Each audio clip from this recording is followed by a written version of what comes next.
નમસ્કાર ખેડૂત મિત્રો, આજે આપણે ધાંગધ્રા તાલુકાના કોંઢ ગામે આવી પહોંચ્યા છીએ. અક્ષય સીડમાંથી હું રશ્મિન પાનસુરિયા અને આપણી સાથે છે કોંઢ રિદ્ધિ સિદ્ધિ એગ્રોના ઓનર કરણભાઈ અને પ્રગતિશીલ ખેડૂત છે આપણી સાથે કિરણભાઈ.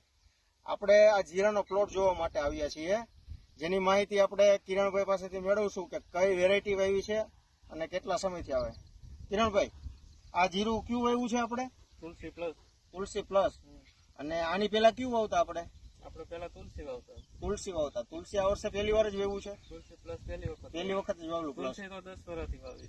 બરોબર છે. તો તમને તુલસી કરતા તુલસી પ્લસમાં કઈ ડિફરન્સ દેખાય છે? સારું છે, તુલસી કરતા સારું છે. બરોબર. શું ડિફરન્સ દેખાય એમાં?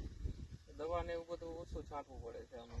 સાવ ઓછું જ છાંટવું પડે છે. રોગ જીવાત કેવો આવે? ઓછી આવે. સાવ સુકારા સામે સારું હજી સુધી છે નહીં. બરોબર છે. તો આ બધું જીરું છે એ આપણે બધું કેટલા વીઘાનું વાવેલું છે ટોટલ?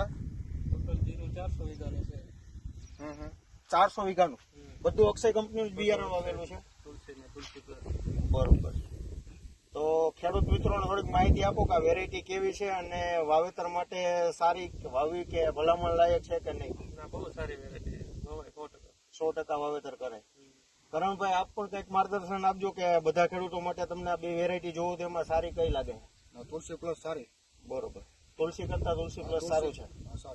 પેકિંગ બતાવજો જે આપણે ખેડૂત મિત્રોને એટલે ખ્યાલ આવે કે આ 5 પ્લસ 5 કિલોનું પેકિંગ છે. બરોબર. આ રીતે બેગમાં જ મળશે 5 કિલોનું. તો સુકારા સામે કેવું લાગ્યું તમને આમાં? સારું છે, સુકારા સામે સારું. ઓછો સુકારો દેખાય છે. બરોબર છે. અને હાઇટમાં ને ફૂટમાં બધી જગ્યાએ સારું છે. બધી જગ્યાએ. તો કરણભાઈ, તમારો નંબર આપજો કોઈ ખેડૂત મિત્રોને માહિતી જોતી હોય ને તો એના માટે. આપણે રિદ્ધિ સિદ્ધિ એગ્રો કોંઢ 99 781 33 500. Thank you.